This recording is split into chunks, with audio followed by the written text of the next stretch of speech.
Hydrogen, helium, lithium, beryllium, boron, carbon, nitrogen, oxygen, fluorine, neon, sodium, magnesium, aluminium, silicon, phosphorus, sulphur, chlorine, argon, potassium, calcium. ये हैं आपके 1 से 20 तक के सारे एलिमेंट्स जो कि आपको याद होने चाहिए इसी सीक्वेंस में। ठीक है, 1 से 20 तक के सारे elements, atomic number and atomic mass भी आपको पता होना चाहिए, जो कि इस चैप्टर में इस्तेमाल होने वाला है। तो चलो यार शुरू करते हैं बिना किसी देरी के। इसमें हम आइडिया ऑफ डिविजिबिलिटी से लेकर मोल कंसेप्ट तक सारे कंसेप्ट क्लियर कर रहे होंगे विद इन 20 to 25 मिनट्स। बात क्लियर हुई? ठीक है, जो मैंने स्टार्टिंग में ये मंत्र पढ़ा, ये मंत्र आपको सीक्वेंस में याद होना चाहिए। हाइड्रोजन से लेके कैल्शियम तक एटलीस्ट 20 एलिमेंट्स आपको याद होने चाहिए। चलिए, आइडिया ऑफ डिविजिबिलिटी। तो हमारे एक महर्षि हुआ करते थे कनट, ठीक है, जो कि एंशिएंट इंडिया में हुआ करते थे। इन्होंने बोला कि अगर हम किसी मैटर को, किसी भी चीज को, किसी भी सब्सटेंस को अगर हम तोड़ते चले जाएंगे तो एक ऐसा स्टेट आएगा कि अब वो और नहीं टूटेगा, which can not be further divided. और वही स्टेट हमारा जो होगा, या जो वो लास्ट इनडिविजिबल जो पार्टिकल लास्ट में बचेगा, जिसको हम और नहीं तोड़ पाएंगे, जो स्मॉलेस्ट पार्टिकल आएगा, उसको हमने नाम दिया परमाणु। किसने दिया? महर्षि कनट जी ने। इसके बाद डेमोक्रिटस और लूसिफस, इन्होंने भी यही सेम चीज बोली, किसमें, लेकिन इंग्लिश में बोली। ये बोले when we keep on dividing the matter there comes a time when no more division, कोई और डिवीजन पॉसिबल नहीं होगा, और जो लास्ट मॉलिक्यूल होगा, जो लास्ट पार्टिकल होगा, जिसको हम और डिवाइड नहीं कर पाएंगे, वो कहलाएगा हमारा क्या जी? एटम कहलाएगा। ठीक है, आपको महर्षि कनत का परमाणु याद रखना है, डेमोक्रिटस एंड लूसिफस का एटम से याद रखना है। इसके बाद दो महान साइंटिस्ट आते हैं जिन्होंने दिए लॉ ऑफ केमिकल कॉम्बिनेशंस। कौन कौन से कॉम्बिनेशंस, कौन कौन से लॉज दिए? पहला लॉ दिया the law of conservation of mass. भैया मास जो हमारा है ना तो आप उसको तोड़ सकते हो ना ही बना सकते हो। ठीक है, अब एग्जांपल के तौर पे समझो कि मैंने कोई एक एलिमेंट लिया x प्लस दूसरा लिया मैंने y। आफ्टर रिएक्शन मुझे क्या मिला? XY। बात क्लियर हुई? इनके बीच मैंने केमिकल रिएक्शन करवाया। अब मान के चलो मैंने इसका जो मास लिया वो लिया 5 ग्राम जी सर, इसका मास लिया मैंने 15 ग्राम जी सर। तो टोटल मास जो बनेगा, इनका प्रोडक्ट बनेगा, इसका जो मास होगा वो कितना होगा? 5 + 15 यानी 20 ग्राम जी सर। ठीक है, इतनी बात क्लियर हुई? ना तो मास खत्म होगा ना ही मास बनेगा। बात क्लियर है? तो ये जो लॉ है आजकल की बुक के हिसाब से आप क्या लिखेंगे? The total mass of reactant, यानी इसका मास प्लस इसका mass, the total mass of reactant is equals to the total mass of product. इतनी बात क्लियर हुई? जी सर। अगर आपको इसका साइंटिफिक एग्जांपल लिखना है अपने पेपर में तो आप यहां से देखेंगे कि एक सॉल्यूशन लिया हमने BaCl2 का, दूसरा सॉल्यूशन लिया Na2SO4 का। ठीक है, इन दोनों को ही हमने देखो भैया मिक्स कर दिया, इसको उल्टा घुमा दिया ना। ठीक है, अब इसको मिक्स किया तो ये अंदर का जो केमिकल भरा था ये बाहर आके इसमें मिक्स हो गया। केमिकल रिएक्शन हुई कि नहीं हुई? जी सर। अब इसके बाद अगर रिएक्शन हुई केमिकल, तो भैया कुछ ना कुछ तो डिस्प्लेसमेंट होगा। तो BaSO4 के साथ जुड़ गया और NaCl2 के साथ जुड़ गया। बात क्लियर हुई? तो BaSO4 एक नया जो हमें कंपाउंड मिला वो यही है। ठीक है, बट इतना सब कुछ हो रहा है, लेकिन आप यहाँ पे वेइंग मशीन, ये देखिए तराजू पे क्यों रखा है जी हमने? तराजू पे इसलिए रखा है क्योंकि इसमें भी 300 ग्राम पहले दिखा रहा था। ठीक है, और उसके बाद भी यहाँ पे लगभग लगभग 300 ग्राम ही देखिए दोबारा से दिखा रहा है, यानी मास चेंज हुआ क्या? नहीं हुआ। मतलब हमने इतनी खुचड़ पेच की, उसके बाद भी हमारा मास सेम है। यही तो समझा रहा हूँ इतनी देर से कि पहला रिएक्शन जो आपका पहला लॉ है, जो कि किसने दिया था? एंटोनी लेवोजियन ने। नाम नहीं भूलेंगे, साइंटिस्ट को याद रखना है भाई, उनके काम के साथ साथ उनका नाम भी याद रखना है। एंटोनी लेवोजियन ने पहला लॉ दिया था, कौन सा? Law of conservation of mass. ठीक है, बस मास याद रखना है, law of conservation of mass. ठीक है, तो law of conservation of mass किसने दिया? एंटोनी लेवोजियन ने। ठीक है, दूसरा लॉ आता है law of constant proportion. Constant देखो नाम से ही कांस्टेंट आ रहा है भाई, यानी यार देखो सीधी सी एक बात समझो कि जो एलिमेंट्स होते हैं एक केमिकल जब सब्सटेंस बनता है उसमें, तो वो प्रेजेंट देखो, मान के चलो ये एक्स एलिमेंट है, ये वाई एलिमेंट है, ये मिला रहा है, एक कंपाउंड बन रहा है इनको मिलके। ठीक है, एग्जाम्पल के तौर पे X2Y बन रहा है मान के चलो। ठीक है, तो जो ये और ये दोनों एलिमेंट्स कंबाइन हुए ना, इनका रेशियो मान के चलो 1:8 है अगर, तो ये फिक्स रहेगा हमेशा। ठीक है, जब भी ये कंपाउंड जहां भी आपको मिलेगा तो इनका ये मास वाला जो रेशियो है ना वो फिक्स रहेगा। एग्जाम्पल बताओ सर, ऐसे समझ में नहीं आएगा। तो एग्जाम्पल लो भाई, आपका मोस्ट कॉमन एग्जाम्पल है H2O का, यानी पानी, जल ही जीवन है। H2O, हाइड्रोजन का देखो मास कितना होता है? 1 होता है। अब यहाँ पे एटम्स कितने हैं? 2, तो मैं 2 से मल्टीप्लाई कर दूंगा। प्लस ऑक्सीजन का मास कितना होता है? 16 होता है जी सर। तो 2 1 जा 2। ठीक है, रेशियो कितना? 60। तो इसका क्या रेशियो बना? 1:8। यानी देखो पहला एलिमेंट किसमें कंबाइन था? देखो प्लस नहीं लगेगा यहाँ पे, समझ रहे हो, क्योंकि हम रेशियो ले रहे हैं ना। तो H किस में था? 2 × 1, और O किस में था? 16 में था। ठीक है, तो 2:16 यानी 1:8। अगर ये 1:8 आया ना फाइनली H2O का, जो देखो मास का, जो मास समझ रहे हो ना, जो उसका एटॉमिक मास है वो, अगर उसका रेशियो कितना आया? 1:8 आया। ठीक है, इतनी बात तो हुई ना, कैसे आया? देखो यहाँ पे H का 1 होता है, एटम्स कितने हैं? 2। O का कितना होता है? 16 होता है। ठीक है, तो ये हो गया 2:16। 2 1 जा 2, 2 8 जा 16, यानी 1:8 आ गया फाइनली। तो ये 1:8 हमेशा रहेगा, चाहे आप अपने घर का पानी पिए, चाहे नल का पानी पिए, चाहे हैंडपंप का पानी पिए, चाहे नदी का पानी पिए, चाहे ओशन का पानी पिए, चाहे अरेबियन सी का पानी पिए, चाहे आप नाली, सॉरी नाली का नहीं पिए। तो ये जो वो रेशियो है ना, ये फिक्स रहेगा पानी का। आप कहीं भी कंपाउंड उठा के देखेंगे, ठीक, कहीं भी कोई भी मॉलिक्यूल देखेंगे तो उसका जो रेशियो है वो फिक्स रहेगा। यानी डेफिनेशन बताओ sir. Elements are always present in a definite proportion by mass. ठीक है, elements are always present in a definite proportion. जो एलिमेंट्स होते हैं वो हमेशा एक डेफिनेट प्रोपोर्शन में प्रेजेंट होते हैं बाय मास। किसका डेफिनेट प्रोपोर्शन? एटॉमिक नंबर का नहीं, मास का। ये मेंशन करना पड़ेगा कि जो मास का जो प्रोपोर्शन लेंगे ना हम दोनों एलिमेंट्स का, वो फिक्स रहेगा। ठीक है, हमेशा वो उसी टाइप से कंबाइन होंगे वो, जब भी वो कंपाउंड या मॉलिक्यूल आपको मिलेगा। ठीक है, आगे देखते हैं। ये देखो यार, यहाँ पे एग्जांपल दिया है, आप चाहे तो पढ़ सकते हैं। ठीक है, जो एग्जांपल मैंने आपको एक्सप्लेन किया वही यहाँ पर दिया गया है, आप सुनो ध्यान से। अब एक साइंटिस्ट आए, जॉन डॉल्टन। ठीक है, और इन्होंने बोला कि जितना भी मैटर इस दुनिया के अंदर है, चाहे वो एलिमेंट्स हो, चाहे कंपाउंड हो, चाहे मिक्सचर हो, वो मिला वो बना हुआ है एक टिनी इनडिविजिबल पार्टिकल से। सॉरी यार, यहाँ पे इनविजिबल लिखा हुआ है, इनडिविजिबल कर लेना इसको। ठीक है, टिनी इनडिविजिबल पार्टिकल से, यानी जिसको और न तोड़ा जा सका हो, उसको बोला हमने एटम। और इन्होंने कुछ पोस्टुलेट दे दिए, ये 7 पोस्टुलेट हैं, आपको याद कर लेने हैं। ठीक है, और इसमें से 2 से 3 कुछ गलत साबित हो गए, तो ड्रॉबैक्स भी आपको पढ़ लेने हैं और पोस्टुलेट भी आपको याद कर लेना है। ये याद करने वाला काम है, 5 मिनट बैठ जाओगे याद हो जाएगा। ठीक है, हम चलते हैं कोर कंसेप्ट की तरफ, जो हमें समझना है या जो प्रॉब्लम क्रिएट कर सकता है। ठीक, आगे देखो। अब एटम होता क्या है वो समझो पहले। एटम होता है जी, atoms are the building blocks of matter, मतलब मैटर का सबसे छोटा पार्ट। देखो ये बात ठीक है कि सबसे छोटा पार्ट है, ठीक है ना, यहां तक ये बात सही है कि एटम का जो एटम है ना, वो एटम से जो सॉरी कोई भी एक सब्सटेंस है ना, वो छोटे छोटे एटम से मिलकर बना हुआ है। जो मैटर है वो छोटे छोटे एटम से मिलकर बना हुआ है। ठीक है, तो एटम है क्या? Basically building block of matter. अब साइज क्या होता है एटम का? भाई यार मैं बोल रहा हूं कि सबसे छोटा पार्टिकल है।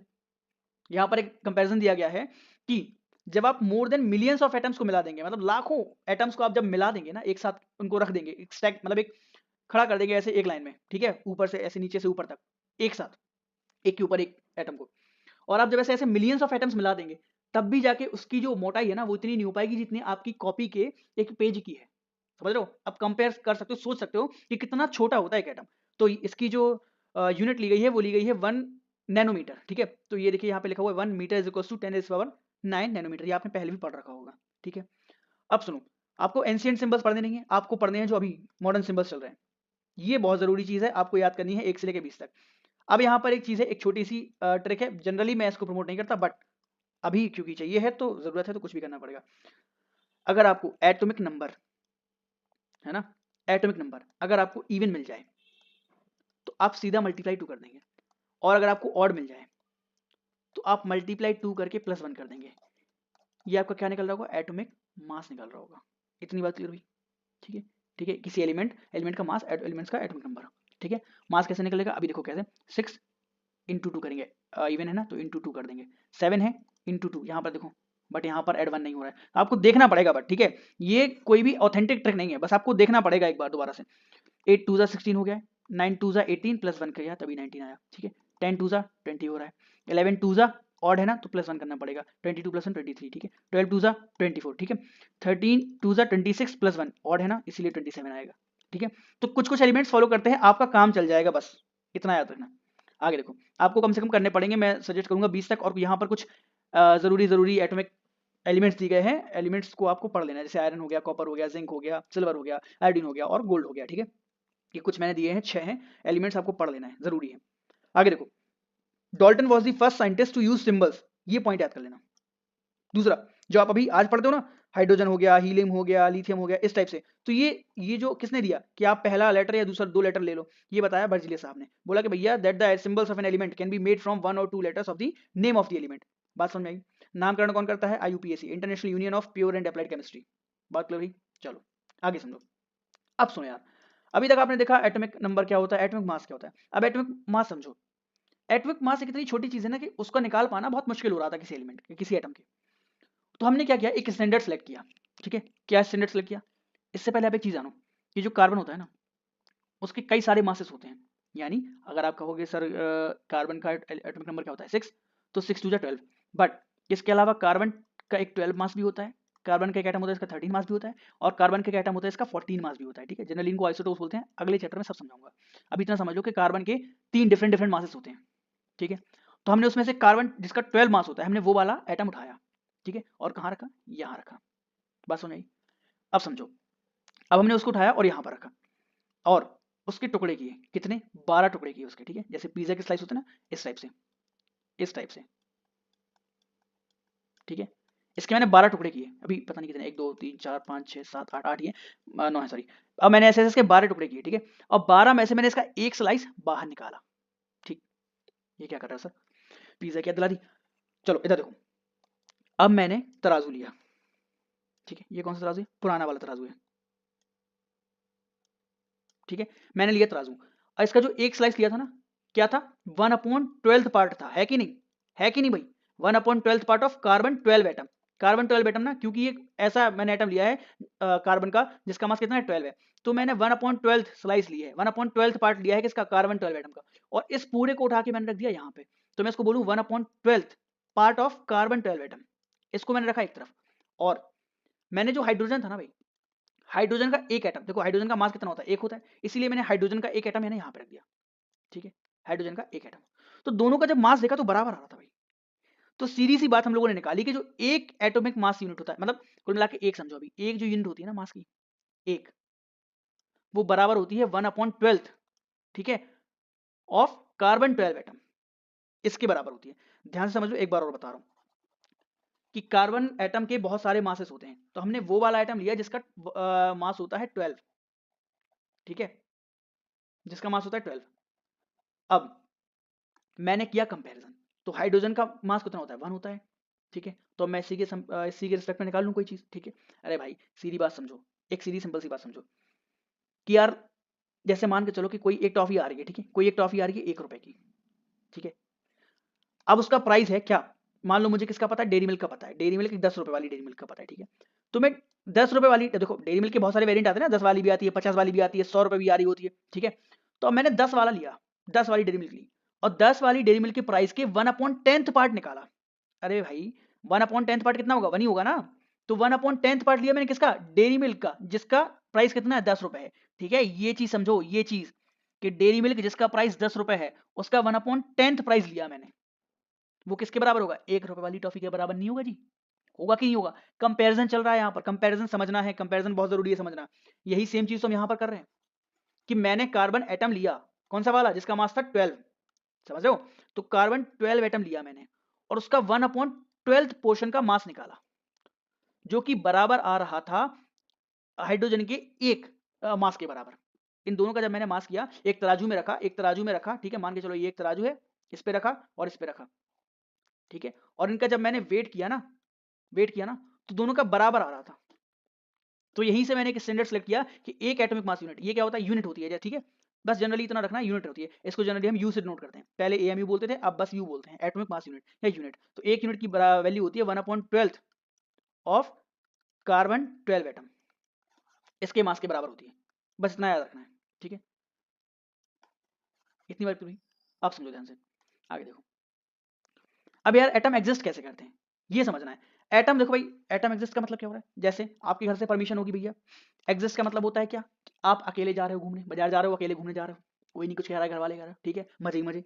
इसके बाद किसी के घर वाले ऐसे होंगे, भैया अकेले नहीं जाना है, मम्मी ने बोला अकेले नहीं जाना है, कोई भैया को साथ लेके जाओ, है ना, या अपने छोटे भाई को साथ लेके जाओ, चाहे छोटा भाई क्यों ना हो, ठीक है, उल्टा आपको उसे बचाना पड़े, लेकिन आपको साथ लेके जाना है, ठीक है, ऐसे आपको 2 लोग को जाना पड़ रहा है, लेकिन कई बार घर से 2 ही लोग अलाउड नहीं होते, दोनों बहनें हैं, बोला भैया को लेके जाओ, भैया 3 लोग जा रहे हैं घर से बाहर, ठीक है, मतलब इसकी सीधी सी बात ये है कि एटम एग्जिस्ट कैसे करता है, या तो खुलेआम घूम रहा है अकेला, सिंगल है भाई, ठीक है, या तो वो कम से कम उसको 2 उसके जो एटम चाहिए जाने के लिए, एग्जिस्ट करने के लिए, कम से कम उसको 3 एटम चाहिए एग्जिस्ट करने के लिए, ठीक है, तो ये बात है, दोबारा से देख लो एक बार, एटम एग्जिस्ट कैसे कर रहा होता है, देखो यार, एटम्स ऑफ सम एलिमेंट्स, ठीक है, कुछ कुछ ऐसे एलिमेंट्स होते हैं ना भाई जिनके घर से कोई पाबंदी नहीं होती, जैसे हीलियम हो गया, नियोन हो गया, आर्गन हो गया, क्रिप्टॉन हो गया, ये फ्रीली घूम सकते हैं, कोई पाबंदी नहीं, 10 बजे आओ 12 बजे आओ, कोई दिक्कत नहीं, ठीक है, इनको आजादी है, फुल फ्रीडम, ठीक है, लेकिन most elements being chemically reactive do not exist freely, कई एलिमेंट्स ऐसे होते हैं, मतलब लगभग लगभग बहुत सारे एलिमेंट्स ऐसे होते हैं जो फ्रीली एग्जिस्ट नहीं कर सकते हैं, उनको किसी ना किसी एटम का साथ चाहिए, या तो वो सेम एलिमेंट का एटम हो सकता है, या वो डिफरेंट एलिमेंट का, देखो वर्डिंग समझो, एलिमेंट एटम मॉलिक्यूल ये सब अलग अलग चीजें हैं, इसमें कंफ्यूज मत रहना, समझ रहे हो, एलिमेंट क्या है, जैसे आपका hydrogen, helium, lithium, nitrogen, oxygen, इस टाइप से एलिमेंट्स है, इनका सबसे छोटा पार्टिकल एटम है, और मॉलिक्यूल क्या है सर, मॉलिक्यूल वो चीज है जो इंडिपेंडेंटली एग्जिस्ट कर पाते, देखो एटम है ना, वो इंडिपेंडेंटली एग्जिस्ट नहीं कर पाते हैं, कर भी लेते हैं नहीं भी कर पाते हैं, ठीक है, दोनों ही चीजें हैं, लेकिन हमें मतलब स्टेबल नहीं होते हैं, बट जो मॉलिक्यूल्स हैं वो एक स्टेबल फॉर्म है भाई, सेटल्ड है वो, वो इंडिपेंडेंटली एग्जिस्ट कर सकते हैं, यानी वो इंडिपेंडेंटली रह सकते हैं, इंडिपेंडेंटली घूम सकते हैं, ठीक है।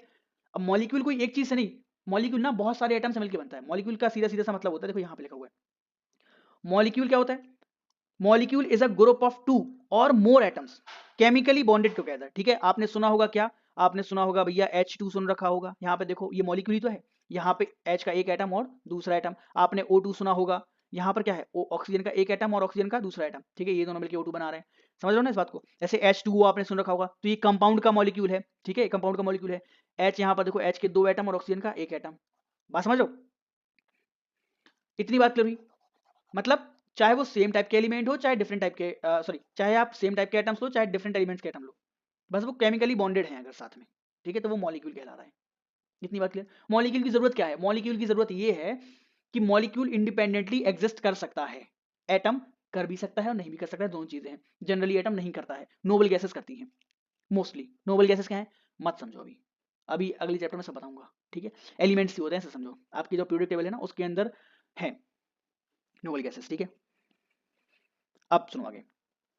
अब मॉलिक्यूल देखो सेम काइंड ऑफ एटम से मिलकर बनता है, मैंने बता दिया, और डिफरेंट काइंड ऑफ जो डिफरेंट एलिमेंट्स हैं उनके एटम से मिलकर बनता है मॉलिक्यूल, ठीक। अब देखो यार, अभी हमने एक चीज पढ़ी कि कुछ एटम्स ऐसे हैं, कुछ मतलब कुछ एलिमेंट्स ऐसे हैं, वो एक एटम के साथ घूम रहे हैं, एक एटम के साथ, मतलब उनके पास एक एटम है, उसके बाद भी वो खुलेआम घूम रहा है, घर से कोई पाबंदी नहीं है, जाओ भाई घूमो मजे करो, ठीक है। अब कुछ घर ऐसे भी होते हैं जहां से पाबंदी है, अकेले नहीं जाएगा भाई मेरा लड़का, एक भाई को लेके जा अपने चल, ठीक है, या बहन है तो वो अकेले नहीं जाएगी, भैया को लेके जाओ, ठीक है। तो इस प्रकार से ऐसा ऐसा परिवार, ठीक है, या ऐसा मॉलिक्यूल जिसमें कम से कम दो एटम्स हैं, ठीक है, ऐसा मॉलिक्यूल जिसमें कम से कम दो एटम्स हैं, उसकी एटोमिसिटी क्या होगी, दो। बात समझ लो, जैसे हाइड्रोजन है देखो, नाइट्रोजन है देखो, कम से कम दो एटम्स मिल रहे हैं, दो एटम मिलके एक मॉलिक्यूल बना रहे हैं, ठीक है। तो इनका नाम होता है mono atomic, di atomic, try atomic, ठीक है, टेट्राएटोमिक, ठीक है, फिर पॉली एटोमिक होता है। तीन में क्या है, ओजोन है, O3 देखो भाई, वो ओजोन कैसे अकेले नहीं जाएगी, एक ये भी जाएगा, एक ये भी जाएगा, एक ये भी जाएगा। ये मॉलिक्यूल कैसे बन रहा है, तीन एटम से मिलके, ठीक है, तो इसकी एटोमिसिटी क्या है, तीन है, ठीक है। आगे देखो, टेट्राएटोमिक चार है, फोस्फोरस होता है, ठीक है, P4, मतलब ये कम से कम चार लोगों को साथ लेके जाएगा, चार एटम को साथ लेके जाएगा, तब ये घर से बाहर निकलेगा जी, ठीक है। मतलब क्या है, ये इंडिपेंडेंटली, फोस्फोरस को इंडिपेंडेंटली एग्जिस्ट करने के लिए कम से कम चार एटम्स चाहिए, ठीक है, कम से कम चार एटम्स चाहिए, इसीलिए इसकी एटोमिसिटी क्या है, चार है, ठीक है, समझ रहे हो। अब ये देखो, हीलियम को इंडिपेंडेंटली, इंडिपेंडेंट मतलब खुलेआम घूमने के लिए, इंडिपेंडेंटली एग्जिस्ट करने के लिए कम से कम एक एटम चाहिए, मतलब एक ही एटम होगा तो घूम जाएगा, कोई दिक्कत नहीं है। हाइड्रोजन को, हाइड्रोजन नाइट्रोजन ऑक्सीजन को इंडिपेंडेंटली घूमने के लिए, इंडिपेंडेंटली एग्जिस्ट करने के लिए कम से कम दो दो एटम्स तो चाहिए भाई, दो के बिना ये इंडिपेंडेंटली नहीं रह पाएंगे। ओजोन को कम से कम तीन चाहिए, नहीं रह पाएंगे वरना इसके अलावा ये, ठीक है। आगे देखो, पॉली एटोमिसिटी देखो, जैसे सल्फर है ना, ये है, जिसको कम से कम कितने चाहिए, 8 चाहिए। एटोमिसिटी क्या होती है, atomicity is the number of atom present in one molecule of an element, बस सीधी सिंपल सी बात है, एक मॉलिक्यूल के अंदर कितने एटम प्रेजेंट है वो उसकी एटोमिसिटी कहलाती है, बस बात खत्म, ठीक। सेम क्या भैया, क्या कंपाउंड्स की एटोमिसिटी होती है, बिल्कुल होती है भाई। देखो यहाँ पे इसमें कितने एटम से दो हैं और इसमें कितना एक है, तो कितने एटम हो गए, टोटल तीन एटम हो गए। इसमें कितने एक है, इसमें कितने तीन है, तो कितने हो गए, टोटल चार हो गए, ठीक है। बस इतनी बात समझो कि कितने एटम्स की जरूरत हमें है एक मॉलिक्यूल के अंदर, ठीक है। अब भैया मॉलिक्यूलर फॉर्मूला देख लिया, और ये भी देख लिया था कि कोई भी कंपाउंड जो होता है वो एक सिंपल रेशियो में, डेफिनेट रेशियो में जुड़ा हुआ होता है, ठीक है। यहाँ तक की बात देख ली। अब आता है टॉपिक आयंस का। आयंस क्या है भैया, सीधी सिंपल सी बात एक समझो कि एलिमेंट्स जो होते हैं ना वो दो काम करते हैं, ठीक है। अब कुछ ऐसे एलिमेंट्स जो राजा आदमी हैं, मतलब बड़े आदमी, समझ रहे हो, बड़े आदमी मतलब जो भर भर के एकदम पैसा अपनी जेब में चलते हैं, ठीक है। देखो सीधी बात है, दो प्रकार के लोग होते हैं ना, ठीक है, दो प्रकार के लोग होते हैं। एक तो वैसे जो पैसा, मतलब यार का नाम चले उस टाइप से, बहुत पैसा है, कैश कैश। और एक ऐसा जो पैसा, तो मतलब वो पैसा दे सकते हैं नहीं दे सकते भाई, जिसके पास जेब भरी हुई है वो पैसा दे पाएगा। उसी तरह से एलिमेंट्स होते हैं कि जो एलिमेंट्स इलेक्ट्रॉन दे पाए, क्या समझे, जो एलिमेंट्स इलेक्ट्रॉन दे पाए वो कहलाते हैं कैटायन, ठीक है। अब भाई पैसा दे रहा है ना, दे रहा है इलेक्ट्रॉन, तो बड़ा आदमी कहलाएगा नहीं कहलाएगा, तो समाज पे कैसा इंपैक्ट लाएगा, पॉजिटिव इंपैक्ट पड़ेगा कि नहीं पड़ेगा। तो ये पॉजिटिवली चार्ज्ड आयंस होते हैं, ठीक है भाई। इतना समझो कि जो भी एलिमेंट्स, जो भी एटम्स इलेक्ट्रॉन दे पा रहा है, चाहे वो एटम हो चाहे ग्रुप ऑफ एटम्स हो, अगर कोई एटम या ग्रुप ऑफ एटम इलेक्ट्रॉन दे पा रहा है तो वो कैसा बनेगा, पॉजिटिवली चार्ज। भाई पैसा दे रहा है ना, बड़ा आदमी है भाई, पॉजिटिव इंपैक्ट दे रहा है सोसाइटी पे।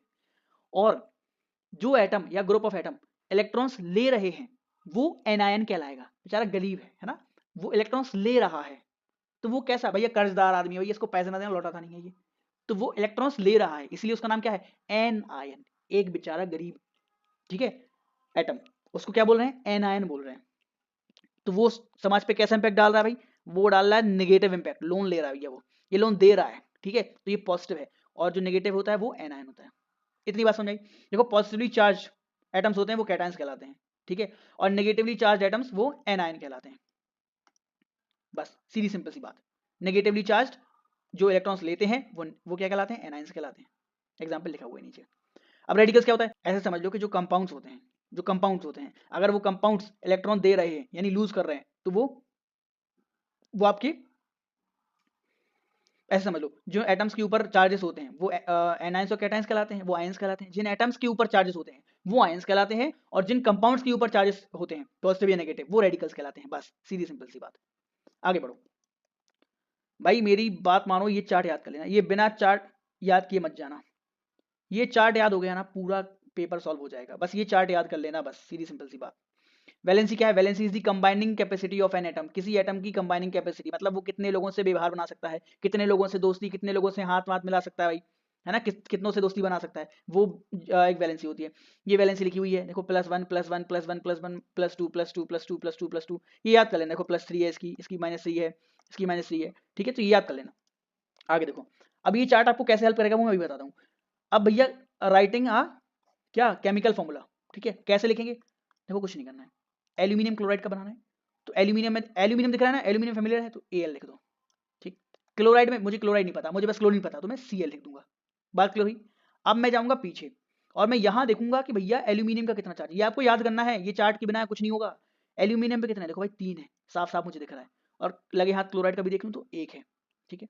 यहाँ पे देखो क्या देखा मैंने, यहाँ पर कितने हैं, पॉजिटिव नेगेटिव नहीं भी याद करना है, कोई दिक्कत नहीं है, आप केवल बस वैलेंसी याद कर लो, कितनी, इस पे 3 थी और इस पे 1 थी, क्रॉस मल्टीप्लाई, चाहो तो पॉजिटिव नेगेटिव लगा भी लो, नहीं तो कोई दिक्कत नहीं। कितना बन जाएगा, Al 1 मल्टीप्लाई होगा तो Al रहेगा, Cl3 यही होता है, फॉर्मूला बन गया आपका फॉर्मूला, ठीक है। आगे देखो कार्बन डाइऑक्साइड, ठीक है, आपने देखा C डाइऑक्साइड, मुझे डाई नहीं पता ना भाई, डाई ट्राई नहीं पता, ऑक्साइड O, हो गया, हो गया। अब देखो चार्ट में जाओ, चार्ट में देखो दिख रहा है कार्बन की यहाँ पे नहीं दी गई है, ठीक है, कार्बन की यहाँ पे नहीं दी गई है, ऑक्साइड की दी गई है, ऑक्साइड की दी गई है जी, देखिए यहाँ पे दी गई है, ऑक्साइड की कितनी दी गई है, 2।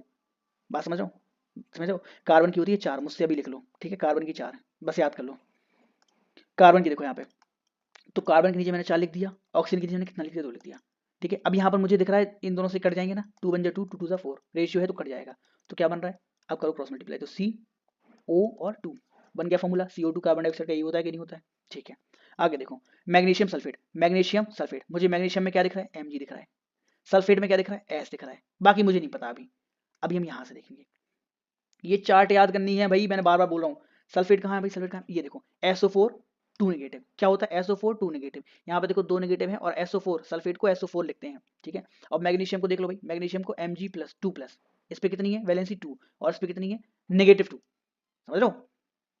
अब आते हैं इस पे, ये क्या था SO4 था, इस पे कितनी थी +2, इस पे कितनी -2, 2 से 2 कैंसिल, ये 1 हो गया, ये 1 हो गया, तो क्या हो जाएगा MgSO4, बन गया केमिकल फॉर्मूला। इतना आसान होता है, केवल और केवल ये ब्रह्मास्त्र चार्ट अगर आपको याद है तो, बस 5 मिनट बैठ के चार्ट याद कर लो, पूरी चार्ट याद हो जाएगी, ठीक है। आगे देखो, देखो यहाँ पर मैंने दे रखा है, यहाँ पे ये देखो AlCl3 हो गया, CO2 हो गया, ठीक है, मैग्नीशियम MgSO4 हो गया, देखो तीनों सही है ना। अगर कुछ नहीं हो रहा, लॉस ऑप्शन नहीं है, तो इन सबको याद कर लेना बस, किस्मत अच्छी रही तो इसी में से क्वेश्चन फंस जाएगा। आगे देखो, अब आता है कंसेप्ट मॉलिक्यूलर मास का। मॉलिक्यूलर मास क्या होता है, the sum of the atomic masses of all the atoms in one molecule of a substance.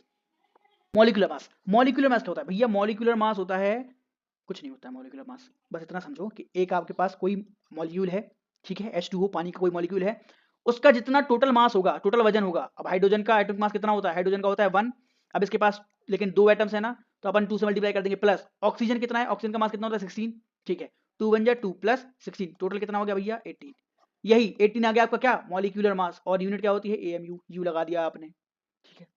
इसके बाद आता है formula unit mass, formula unit mass क्या होता है, कुछ नहीं भाई, फॉर्मूला यूनिट मास भी सेम ही होता है, दोनों चीजें सेम है, बस सेम है। अभी अभी के लिए इतना समझ लो कि दोनों चीजें सेम है, मॉलिक्यूलर मास या फॉर्मूला यूनिट मास, ठीक है। जैसे NaCl है ना, NaCl, Na का कितना होता है 11 2 22 प्लस 1 23 प्लस Cl2 का कितना होता है 30, Cl2 का होता है 35.5, दोनों का आप ऐड करेंगे तो 58.5 यूनिट आएगा। सेम चीज है, फॉर्मूला यूनिट मास भी और एटॉमिक मॉलिक्यूलर मास भी, दोनों को निकालने को बोले, दोनों को सेम तरीके से निकालना है, बस बात खत्म। और फाइनल है आपका मोल कंसेप्ट। मोल कंसेप्ट क्या होता है वो समझो। देखो यार, मोल कंसेप्ट एक छोटी सी चीज समझो बस। एक डजन सुना होगा आपने, एक डजन, एक डजन में कितने 12 नंबर्स होते हैं, ठीक है। ऐसे ही एक मोल होता है, इसमें होता है 6.022 इंटू 10⁻23, ठीक है। ये एक यूनिट होती है, जैसे डजन होती है ना भैया, एक दर्जन केले दे दो तो 12 केले आएंगे, ठीक है। एक दर्जन सेब दे दो तो 12 सेब आएंगे, है ना। एक दर्जन कॉपी दे दो तो 12 कॉपियां आ जाएंगी। इसी तरह से एक मोल में एक मोल ऑक्सीजन एक मोल ऑक्सीजन दे दो तो 6.022 इंटू 10⁻23 पार्टिकल्स आ जाएंगे। इतनी बात क्लियर हुई। जैसे ये एक यूनिट होती है वैसे ये एक यूनिट होती है। मोल बेसिकली एक क्वांटिटी है जिसकी फिक्स वैल्यू इतनी है। बात समझ में आई? अब समझो, ग्राम एटॉमिक मास क्या होता है? The atomic mass of a substance when expressed in gram. कुछ नहीं होता भाई, ये सब अभी डेफिनेशन पढ़ोगे मत आप। ग्राम एटॉमिक मास क्या होता है कि अगर किसी भी, मान के चलो सल्फर का एटॉमिक मास कितना होता है 32 यूनिट। अब मैं इसके आगे ग्राम लगा रहा हूं तो इसके पीछे ग्राम लगा दिया मैंने, मतलब एटॉमिक मास सल्फर का 32 होता है, ठीक है। अगर ऑक्सीजन का एटॉमिक मास 1 होता है ना, तो अगर मैं इसके पीछे ग्राम लगा दूं तो ये ग्राम एटॉमिक मास हो जाएगा, और अगर इसके पीछे यू लगा दूं तो एटॉमिक मास हो जाएगा। बस सीधी सिंपल सी बात, कुछ नहीं करना है, सेम होती है दोनों चीजें, बस वहां पे यू लगा रहता है तो वो एटॉमिक मास कहलाता है, और यहाँ पे पीछे यूनिट में ग्राम लगा रहता है तो ये ग्राम एटॉमिक मास कहलाता है, ठीक है। बस आगे, अब देखो मोल कंसेप्ट के ना कुछ फॉर्मूले हैं वो आपको याद करने हैं, और उनके क्वेश्चंस भी बताऊंगा मैं। एक मोल ऑफ सोडियम इतने एटम्स होते हैं, ठीक है। मैंने बोला था ना कि एक दर्जन अगर क्या है एप्पल्स हैं तो इसका मतलब है कि 12 एप्पल्स हैं, बस सीधी सी बात ये है। तो ऐसे ही एक मोल किसी भी चीज का है तो वो बराबर होगा इतने नंबर्स के। एक मोल चाहे वो सोडियम का हो चाहे वो ऑक्सीजन का हो, वो बराबर होगा इसके, ठीक है। ये एक वैल्यू, एक फिक्स्ड यूनिट होती है, ठीक है। एक दर्जन में केले ले लूं, एक दर्जन में सेब ले लूं, एक दर्जन में कुछ भी ले लूं, कोई भी फ्रूट ले लूं, तो उसकी वैल्यू क्या होगी 12 ही 12 तो होगी ना भाई हर बार। टोटल नंबर कितने मिलेंगे, वो 12 तो मिलेंगे। वैसे ही एक मोल में सोडियम ले लूं, एक मोल में ऑक्सीजन ले लूं, एक मोल में हाइड्रोजन ले लूं, उसमें कितने एटम्स होंगे, इतने ही एटम्स और मॉलिक्यूल्स होंगे। बात समझ रहे हो? ठीक है, आगे देखो, इस पे कुछ क्वेश्चंस होते हैं। यार एक मोल बराबर होता है ना गिवन मास अपॉन मॉलिक्यूलर मास, ठीक है, मोलर मास है मॉलिक्यूलर मास। आपको ये दोनों फॉर्मूले याद कर लेने हैं। नंबर ऑफ मोल्स बराबर होता है गिवन मास अपॉन मॉलिक्यूलर मास, और दूसरा अगर आपको मास गिवन है तो आप उससे भी निकाल सकते हैं, और अगर आप नंबर ऑफ पार्टिकल्स गिवन है तो आप उससे भी निकाल सकते हैं। ये दोनों आपको फॉर्मूले याद कर लेने हैं। नंबर ऑफ मोल्स बराबर गिवन मास अपॉन मोलर मास, और नंबर ऑफ मोल्स बराबर होता है given number of particles upon Avogadro number. Avogadro number क्या है जी 6.022 इंटू 10⁻23। ये जो मोल की फिक्स वैल्यू है ना उसी को एवोगैड्रो नंबर बोलते हैं, ठीक है। जितने भी क्वेश्चन आएंगे इन्हीं दोनों, बल्कि एक फॉर्मूला और ड्राइव करके बना हुआ है। अब देखो ये इसके इक्वल है, ये इसके इक्वल है, तो ये दोनों आपस में इक्वल हो जाएंगे कि नहीं हो जाएंगे। अब ये दोनों आपस में इक्वल हो गए तो ये लिख दिया मैंने। और क्या किया, मास, अगर आपको मास पता है गिवन मास, तो ये यहाँ पे चला गया, ये ऐसे बन गया, ठीक है। इस अरे इन ही दोनों से फॉर्मूले से हो जाएगा भाई क्वेश्चन सॉल्व। कैसे, देखो यहाँ पर गिवन है how many moles are present in 18 gram of water. देखो अपने को कुछ मास प्रेजेंट है ना, गिवन मास है ना, तो स्मॉल एम हो गया कितना 18 ग्राम। अब मॉलिक्यूलर मास क्या होता है, इस कैपिटल एम क्या होता है H2O का, H अपने निकाला ना पहले, H का होता है 1, अब 2 एटम है तो 2 प्लस 16, 2 प्लस 16 कितना हो गया 18 हो गया। ये भी 18 है, ये भी 18 है। पूछा क्या है नंबर ऑफ मोल्स, तो भैया सीधी बात है मोल्स का फॉर्मूला क्या होता है, नंबर ऑफ मोल्स फॉर्मूला होता है given mass upon molar mass is equals to 18 given है और 18 हमने निकाला है, कितना आ गया 1। तो नंबर हाउ मेनी मोल्स कितने हैं, एक मोल प्रेजेंट है इतने ग्राम ऑफ वाटर में। बस आसान था, ठीक है। इसके आगे क्या समझो अभी। अब देखो दूसरा क्वेश्चन है calculate the number of molecules in 44 gram of CO2। Number of molecules निकालने हैं, नंबर ऑफ मॉलिक्यूल्स निकालने हैं, गिवन नंबर ऑफ पार्टिकल्स यही तो निकालना है मुझे, ठीक है। तो मैं इस फॉर्मूले में वैल्यू रख दूंगा, नंबर ऑफ मॉलिक्यूल्स मतलब ये निकालना है, n निकालना है मुझे, ठीक है। तो n बराबर कितना हो जाएगा, ये यहाँ चला जाएगा, m क्या है नंबर ऑफ मोल्स, ठीक है। सॉरी सॉरी, स्मॉल m क्या होता है given mass into n0 Avogadro number upon capital M यानी मॉलिक्यूलर मास, ठीक है। तो नंबर ऑफ मॉलिक्यूल्स कैसे निकलेंगे, इस फॉर्मूले से निकलेंगे। मास कितना गिवन है 44 इंटू n0 क्या होता है 6.022 इंटू 10⁻24, अपॉन मोलर, ये क्या है, मॉलिक्यूलर मास। अब CO2 का जब आप मॉलिक्यूलर मास कैलकुलेट करेंगे तो 44 ही आएगा। कैसे, कार्बन का पता है, ऑक्सीजन का पता है, इंटू 2 कर देना है, ठीक है, इतनी बात क्लियर है। कार्बन का 12 होता है, ऑक्सीजन का 16 होता है, 16 2 जा 24, प्लस करोगे, सॉरी ऑक्सीजन का कितना होता है, 16 होता है, 16 2 जा 32 होता है, ठीक है, तो 2 2 4 हो गया और 3 और 1 4 हो गया, ये 44 ये 44, ठीक है, तो देखो अपॉन में 44 हो जाएगा, इससे ये कैंसिल हो जाएगा, तो नंबर ऑफ मॉलिक्यूल्स कितने आ जाएंगे, एवोगैड्रो नंबर के बराबर आ जाएंगे। बात क्लियर है। तीसरा क्वेश्चन देखो, find the mass of 2 moles of NaCl, ठीक है, अब देखो मुझे मोल पता है, is equals to 2 moles of NaCl, mass पता करना है, तो यानी मास पता करना है upon molecular mass. Molecular mass क्या हो जाएगा NaCl का, Na का कितना होता है 11 23 होता है, प्लस Cl का कितना होता है 35.5, ठीक है, अब इनको सम करेंगे तो आएगा 58.5, समझ लो, तो ये कितना हो गया 58.5 इज इक्वल्स टू, ये यहाँ जाएगा तो मल्टीप्लाई में हो जाएगा, यानी 58.5 इंटू 2 इज इक्वल्स टू कितना आ गया, कितना आ गया भाई 117 आ गया, बस यही हो गया आपका मास। क्लियर है, क्लियर है, यही आंसर हो गया, ठीक है, और यहाँ पर आपका चैप्टर खत्म हो गया। तो भाई अगर आपको इसमें से कोई भी चीज़ में डाउट है ना, वो यहाँ पे जो भी आपको नोट्स चाहिए हैं वो आप मुझे DM कर देंगे इंस्टा पर, ठीक है, आपको नोट्स मिल जाएंगे। इतनी बात क्लियर है, थैंक यू।